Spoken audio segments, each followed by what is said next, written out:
Bonsoir, bonsoir, bienvenue dans mon chit chat.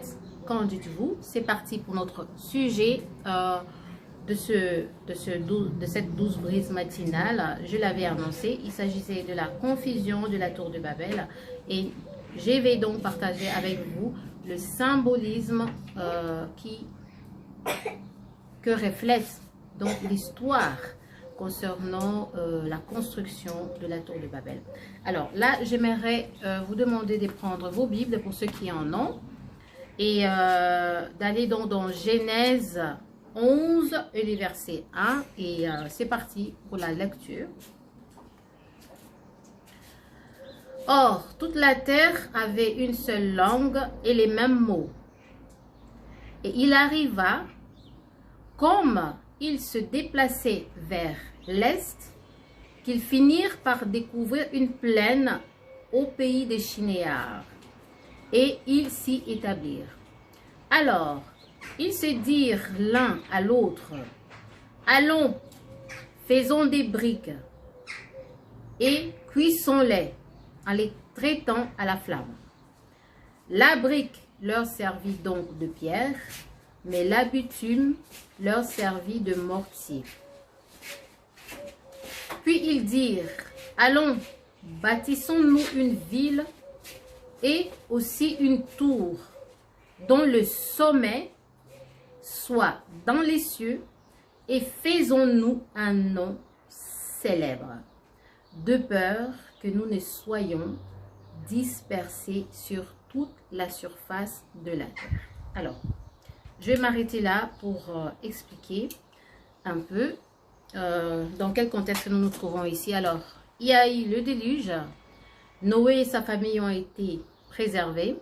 À partir de Noé, la terre a commencé à se repeupler.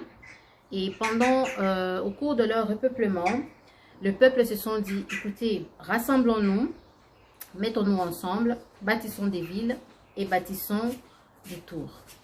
Vous allez, ici, il faut se focaliser sur les matières qui sont utilisées. On parle des briques, on parle des flammes, on parle de mortier, on parle de bitume. Et à la fin, au verset 4, ça c'est au verset 3, au verset 4, on dit bâtissons. Alors, la parole de Dieu dit que nous n'avons pas affaire à la chair, au sang, mais nous avons plutôt, nous avons plutôt affaire aux esprits dans le lieu céleste. Et il y a un passage dans le Nouveau Testament qui dit que nous renversons tout raisonnement et toute forteresse qui s'élève au-dessus de la connaissance de Christ. Alors, des forteresses. Dans les anciens temps, les forteresses étaient bâties avec des briques. C'était le même procédé. Et ce même procédé se déroule à l'intérieur de nous. Parce que Dieu est toujours, la Bible est toujours dans les deux dimensions. Quand on ne veut pas le prendre dans les deux dimensions, on se perd un peu. Il y a donc la dimension spirituelle et la dimension physique. Les hommes ont bâti dans leur cœur. Le cœur, c'est là où se trouve donc le centre de l'être. Et c'est dans le cœur que ces gens ont voulu bâtir des raisonnements élevés. C'est pour ça qu'on parle d'une tour qui s'élève jusqu'au-dessus des cieux. C'est une tour qui était dans leur cœur, selon leur pensée établie, qui se disait que nous arriverons jusqu'aux cieux. Nous allons avoir des raisonnements qui renversent les lois établies. Et nous allons nous établir, nous allons faire un nom et nous allons donc nous établir en tant que soyons célèbres. C'est ce que cela veut dire. Parce que là, ils ont dit, ils ont aussi bâti une tour dont les sommets devaient être dans les cieux. Et ainsi, ils allaient se faire un nom célèbre. C'est-à-dire, c'est moi, d'accord, Brigitte. Je me dis que je suis ci, je suis ça, mais je trouve que avec ça, ça ne va pas. Alors, je vais m'élever au-dessus des cieux. Au-dessus des cieux, ce sont des choses qui ne sont pas trop accessibles. Mais il voulait que les choses qui sont spirituelles leur soient accessibles sans passer par celui qui est le tout-puissant, le tout spirituel, donc leur créateur, Dieu. Donc, ils voulaient un peu contourner les lois établies pour s'établir en tant que être humain élevé au niveau de Dieu, de la spiritualité de Dieu. Et ceci veut tout simplement... ceci fait allusion à la sorcellerie, à la magie, à la science occulte. Les gens, les personnes, les êtres humains ont commencé à se fier donc à ces choses-là. Et cela a commencé dans leur cœur. C'est-à-dire qu'ils n'avaient même pas encore commencé à le faire physiquement. Mais c'était déjà dans leur pensée. Puisque la nature était devenue tellement hostile pour ces personnes-là. Alors, il fallait bien une aide. Vous allez comprendre aussi avec moi que dans l'ancien temps, tout était expliqué. Tous les phénomènes de la nature étaient expliqués par des dieux. Hein, des dieux petit d. Ce dieu du soleil, le dieu de la terre, le dieu de la lune, le dieu de l'agriculture. Et les gens, en fait, ça leur permet d'avoir une certaine résilience face aux phénomènes de la nature.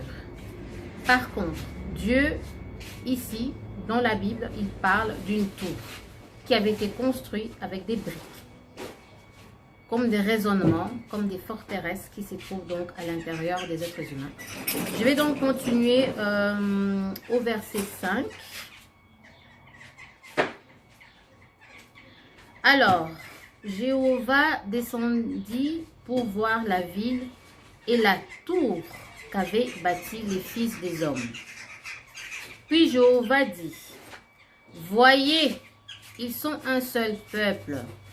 Il y a une seule langue pour eux tous. Et c'est là ce qu'ils commencent à faire.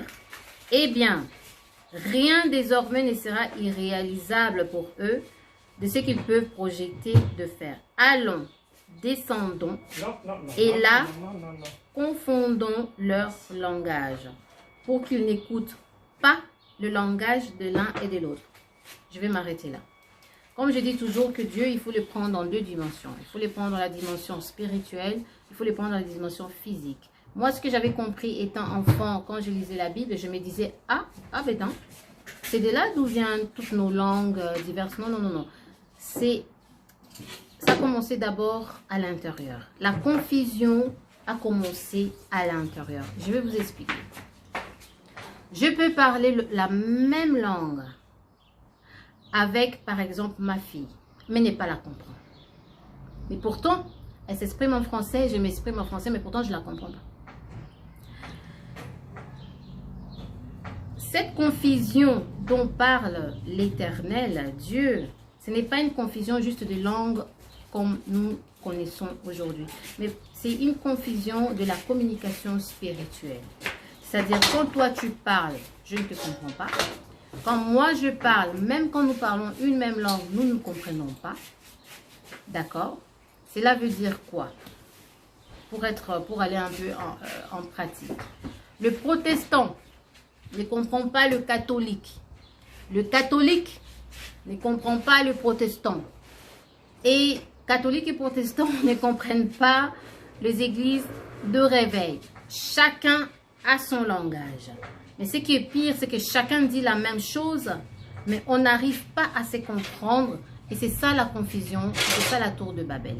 Ça, c'est au niveau spirituel. Maintenant, au niveau physique, nous avons diverses langues qui, bien sûr, catégorisent une ethnie, catégorisent une origine, catégorisent des peuples, catégorisent des nations. Mais spirituellement, vraiment, on n'arrive pas à se comprendre. Parce que ce que le musulman dit, moi, je ne comprends pas. Ce que le catholique dit, moi, je ne comprends pas. Parce que moi, j'ai un autre entendement. Et Dieu a fait ça. Pourquoi? Parce que l'homme, dans son orgueil qu'il a hérité d'une autre nature, pour ceux qui me suivent, ils savent que j'avais parlé ici de la chute d'Adam et Ève et le fait qu'ils ont mangé le fruit de la connaissance du bien et du mal. Ça, c'était donc la résultante de leur acte. C'est-à-dire, je vais devenir ce que moi j'ai envie de devenir. Qu'importe ce que Dieu dit, qu'importe les lois de la nature, les lois divines, moi je deviendrai ce que j'ai envie de devenir. Et c'est ce que les hommes font. Et c'est ce que les hommes continuent à faire même au jour d'aujourd'hui. Les raisonnements humains, ce sont des raisonnements sataniques. Les cultures et les traditions sont issues ici de la tour de Babel. Chez nous, on fait ceci. Vous êtes dans le même pays. Vous parlez la même langue. Mais vous dites, non, moi, chez moi, on fait ça comme ça. L'autre l'a dit, non, chez nous, ça se passe comme ça. Et puis après, vous êtes dans une confusion totale, mais vous êtes en train de dire une même et une seule chose. C'est votre ignorance. Vous êtes en train d'exprimer votre ignorance par vos cultures et par vos traditions. Et ils sont nombreux comme ça. Et ça se promène comme ça. J'ai fait déjà 11 minutes sur YouTube. C'est déjà beaucoup comme vidéo. Et j'espère que j'ai été un peu plus explicite. C'est mon chit-chat. Qu'en dites-vous? Vous pouvez vous exprimer, d'accord? Pour ceux qui me suivent, ils savent que j'ai toujours dit que Dieu, il faut le prendre en 2 dimensions. Et voilà, nous avons de langues. Moi, j'aime ma langue. Hein. J'aime ma langue. Je parle de lingala, je parle de swahili, je ne parle pas de kimbembe, malheureusement. J'aime ma langue. J'aime vraiment ma langue. J'aime mon pays, la RDC Congo. C'est de là où je suis issue. Et puis, je suis aussi attachée quelque part, voilà, à mon éducation, à ce que j'ai appris étant enfant. Ce sont de belles choses, ce sont de bonnes choses. Mais la Bible dit concernant cela que vos cultures et vos traditions annulent la parole de Dieu. Ça, c'est totalement quelque chose de nouveau. Si on veut venir avec sa culture, ses traditions et toutes ses connaissances passées issues de son enfance, eh bien, on va se retrouver bloqué. C'est pourquoi Dieu avait dit à Abraham, qui était un adorateur du soleil, du culte du soleil, de la lune, tout ce que les musulmans nous présentent aujourd'hui. Dieu a dit à Abraham, quitte ta patrie, quitte ta nation et quitte la maison de ton père.